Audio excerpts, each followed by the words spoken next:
കാറിൽ കയറി ഇരുന്നാൽ മതിയോ? ഇന്ന് വീഡിയോ ഇടണ്ടേ? കണ്ടന്റ് കണ്ടുപിടിക്കണ്ടേ? ഞാൻ കുപ്പിന്ന് വന്ന ഭൂതൊന്നുമല്ല എല്ലാ ദിവസവും ഈ കണ്ടന്റ് കണ്ടുപിടിക്കാൻ. എല്ലാ ദിവസവും കണ്ടന്റ് എന്ന് പറഞ്ഞത് എവിടുന്ന് കണ്ടുപിടിക്കാനാ? ഒന്ന് ആലോചിക്കട്ടെ, ആലോചിച്ചിട്ട് ഞാൻ പറയാം.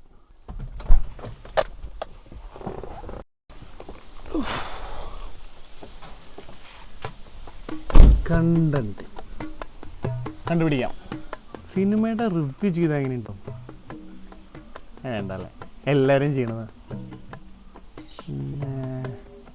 കൃഷി എങ്ങനെ ഉണ്ടായിരിക്കും? കൃഷി ചെയ്താൽ നന്നാവോ? കൃഷിയെ പറ്റിയിട്ട് നമുക്കൊരു വീഡിയോ എടുത്താലോ? വാഴത്തോട്ടം, വാഴേനെ പറ്റിയിട്ട് എങ്ങനെ ഉണ്ടായിരിക്കും? നന്നായിരിക്കില്ലേ? കൃഷിയെ പറ്റി പറയാൻ രമേശ് ചേട്ടന് വലുത് അറിഞ്ഞാലല്ലേ. എനിക്കാണെങ്കിൽ പറഞ്ഞു തരാനും അറിയില്ല. അതിനെപ്പറ്റി അത്ര അറിയേണ്ട കാര്യമൊന്നുമില്ല. അതെങ്ങനെയാണെന്ന് വെച്ച് കഴിഞ്ഞാൽ നമ്മുടെ കോസ്റ്റ്യൂം നമ്മൾ മാറ്റണം. നമ്മളൊരു കർഷകൻ്റെ ലുക്കിൽ ഏതെങ്കിലും ഇപ്പം ഓക്കെ വാഴയാണ് ചെയ്യണത് വിചാരിക്കുക. വാഴത്തോട്ടത്തിൽ പോയിട്ട് കർഷകൻ്റെ ഒരു ഡ്രസ് കോസ്റ്റ്യൂം സ്റ്റൈല് നമ്മൾ മാറ്റുക.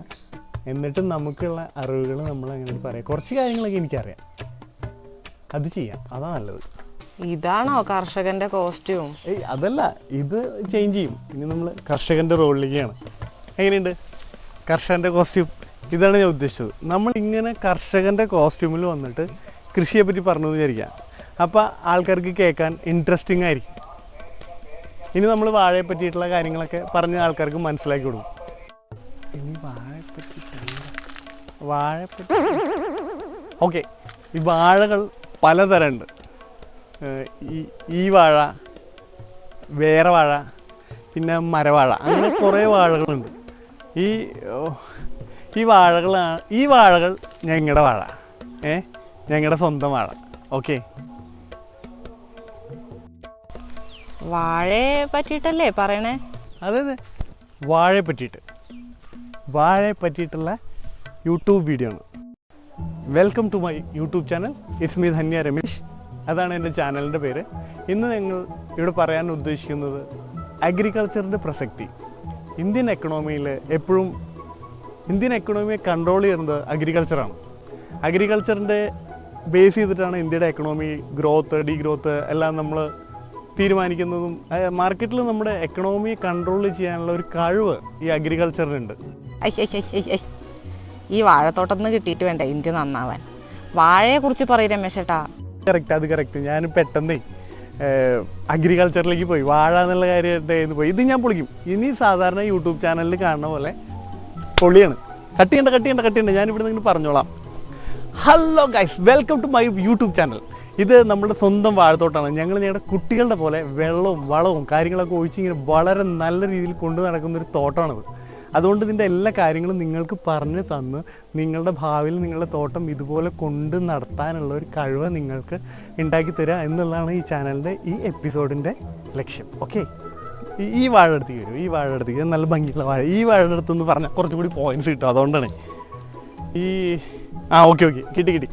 കട്ട് ചെയ്യണ്ട കേട്ടാ, ഞാൻ പറഞ്ഞുകൊണ്ടിരിക്കാം. ഈ വാഴയ്ക്ക് 10 ഇലയാണ് ഉണ്ടാവുക. 10 ഇലകൾ. അതാണ് ഈ വാഴയുടെ പ്രത്യേകത. അതുപോലെ തന്നെ വാഴയുടെ ഇല കീറാതെ നോക്കണം. കീറി കഴിഞ്ഞ് കഴിഞ്ഞാൽ നമ്മൾ സദ്യ ഉണ്ടാകാനാണല്ലോ അത് മെയിനായിട്ട് ഉപയോഗിക്കുക. ഇത് കീറിന്ന് വിചാരിക്കാം. കീറി കഴിഞ്ഞാൽ അതിൻ്റെ ഇടയിൽ കൂടെ സാമ്പാറും ചോറുമൊക്കെ താഴത്തേക്ക് പോകും. അതുകൊണ്ട് പരമാവധി ഇല കീറാതെ നമ്മൾ സൂക്ഷിക്കണം. കീറാതെ നോക്കുക എന്നുള്ളതാണ് മെയിനായിട്ടുള്ള. ഇലയാണ് ഇതിൻ്റെ മെയിനായിട്ടുള്ള ഐറ്റങ്ങളിലൊന്ന്. Okay, point.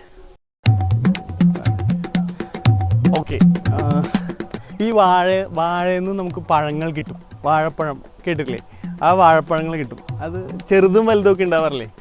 ഓക്കെ, ഇതുപോലത്തെ വലിയ വാഴകളിൽ നിന്നും വലിയ പഴങ്ങളും ഇതുപോലത്തെ ആരോഗ്യം കുറഞ്ഞ ചെറുതുകളില്ലേ, അതൊന്ന് ചെറിയ പഴങ്ങളുമാണ് കിട്ടണത്.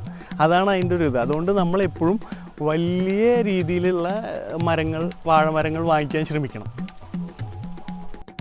വിചാരിച്ച പോലെ ഇല്ല കേട്ടോ, അത്ര പോയിന്റ് കിട്ടില്ല, അത്ര എളുപ്പമല്ല. പോയിന്റ് എന്ന് പറയുമ്പോൾ ഓക്കെ. ഈ വാഴയില്ലേ, ഈ വാഴ മരിക്കുമ്പോൾ ഇതിൻ്റെ താഴത്തൊരു ഉണ്ട ഉണ്ടാവും. ആ ഉണ്ടയാണ് ചേന നമ്മൾ സാമ്പാറിലേക്ക് ഇട്ടില്ലേ, ആ ചേന. ഓക്കെ, അപ്പോൾ അത് ഇതിൻ്റെ ഉള്ളിൽ നിന്നാണ് ചേന കിട്ടണത്. പിന്നെ ഞാൻ നടന്നു പറയാട്ടാ. അപ്പോൾ നമ്മളിങ്ങനെ ഈ വാഴകളുടെ കാര്യങ്ങൾ പറയുമ്പോൾ വാഴയുടെ കാര്യം പറയുമ്പോൾ ചളി ഇതുപോലെ ചെടി നന്നായി വളരണമെങ്കിൽ നമ്മൾ താഴത്ത് ഇതുപോലെ ചളി ഇട്ട് കൊടുക്കണം. അപ്പോൾ കുറച്ചും കൂടി പെട്ടെന്ന് ഈ വാഴയൊക്കെ വളരും. ഓക്കെ, അതൊരു പോയിന്റാണ് കേട്ടോ. ഈ വാഴ എങ്ങനെ ഉണ്ടാവണേന്ന് പറയൂ രമേശ് ചേട്ടാ. ഈ വാഴ എങ്ങനെ ഉണ്ടാവണേ അല്ലേ? ഈ വാഴ ഉണ്ടാവണതിനെ പറ്റിയിട്ടല്ലേ? ഓക്കെ, ഈ വാഴ ഉണ്ടാവുന്നത് നമ്മൾ കടയിൽ നിന്നൊക്കെ നല്ല മൂത്ത വലിയ പഴങ്ങളില്ലേ, ആ പഴങ്ങൾ വാങ്ങിക്കാം. എന്നിട്ട് നമ്മൾ വെയിലത്തിട്ട് ഉണക്കണം, നന്നായി ഉണങ്ങണം. അപ്പോൾ അത് വിത്താവും. എന്നിട്ട് നമ്മൾ ഇങ്ങനെ പാടത്തെ കൊണ്ട് നടുമെന്ന് വെച്ചാൽ ഇങ്ങനെ എറിയില്ലേ, അങ്ങനെ എറിഞ്ഞിട്ട് അത് മുളച്ചു വരും. അങ്ങനെയാണ് ശരിക്കും വാഴ ഉണ്ടാവണേ. വിചാരിച്ച പോലെ ചേട്ടാ, പോയിന്റ് ക്ഷാമുണ്ട്. രമേശ് ചേട്ടാ, ഇനി നമുക്ക് കുറച്ചേരം ഇരുന്ന് പറഞ്ഞാലോ? ഇരുന്നത് നന്നായി, നടന്ന് വയ്യാണ്ടായിരിക്കും. ഇരുന്ന് പറയുമ്പോൾ എന്താ വെച്ചാൽ നമുക്ക് കുറച്ചും കൂടി പോയിന്റ്സ്, കാവ്യാത്മകമായിട്ടുള്ള പോയിന്റ് കിട്ടും. ആ ഇരുന്നപ്പോൾ കിട്ടിയിട്ടുള്ള കുറച്ച് പോയിന്റ്സാണ് ഞാനിവിടെ പറയാം. നമ്മുടെ മലയാളത്തിൻ്റെ മഹാനായ കവിയുടെ ആ ഈരടികളാണ് ഈ വാഴകൾ കാണുമ്പോൾ എനിക്കിപ്പോൾ ഓർമ്മ വരുന്നത്. വാഴമരമേ കുഞ്ഞിക്കുരുവിക്ക് വർഷക്കാലത്ത് കൂടുകൂട്ടാൻ ഇടം തരുമോ നീ. ആ വാക്കുകൾ, ആ വരികൾ നമ്മുടെ മനസ്സിൽ എത്രമാത്രം, മലയാളികളുടെ മനസ്സിൽ എത്രമാത്രം ആഴത്തിൽ പതിഞ്ഞിട്ടുള്ള വരികളാണെന്നറിയാമോ? അത് വലിയ മരങ്ങൾ, ആൽമരം, അതുപോലത്തെയുള്ള മാവ്, പ്ലാവ്, ഇതുപോലെയുള്ള എല്ലാ മരങ്ങളും തഴഞ്ഞിട്ടും കുഞ്ഞു കുരുവിക്ക് കൂടുവയ്ക്കാനുള്ള സ്ഥലം കൊടുത്തത് ഈ വാഴയുടെ വിശാലമായ മനസ്ഥിതിയാണ്. അതാണ് വാഴയുടെ വേറൊരു പ്രത്യേകത. തന്നെ ഈ അടുത്ത് വാഴ എന്ന പേരിലൊരു സിനിമ റിലീസ് ചെയ്യുകയുണ്ടായി. വാഴ വളർത്തലും വാഴയുടെ കാര്യങ്ങളൊക്കെ ആയിരിക്കും എന്ന് വിചാരിക്കുന്നു. എനിക്ക് കാണാൻ പറ്റിയിട്ടില്ല. കണ്ടിട്ട് അതൊന്ന് നമുക്ക് ഇതുപോലെയുള്ള എൻ്റെ ഭാഗത്തുനിന്ന് നിങ്ങൾക്ക് കിട്ടിയ ഇതുപോലെയുള്ള വലിയ വിലപ്പെട്ട അനുഭവങ്ങളും കാര്യങ്ങളും പോലെ നിങ്ങൾക്ക് ചിലപ്പോൾ ആ സിനിമയിൽ നിന്നും ഒരുപാട് കാര്യങ്ങൾ കിട്ടാനുണ്ടാകാം. ഓക്കെ, ഞാൻ സിനിമ കണ്ടിട്ടില്ല, എങ്കിലും നമുക്ക് കാണാൻ ശ്രമിക്കാം. അതിൽ നിന്ന് എന്തെങ്കിലും കിട്ടുമോ നോക്കാം.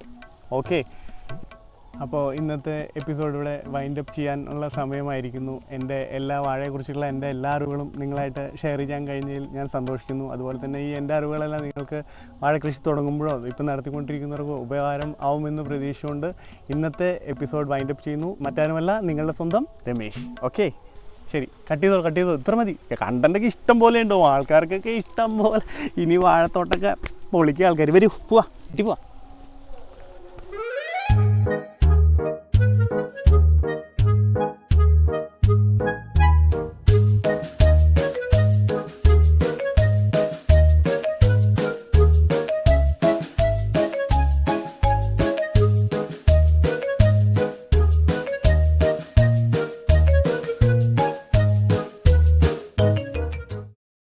എന്ത് വിധി ഇത്.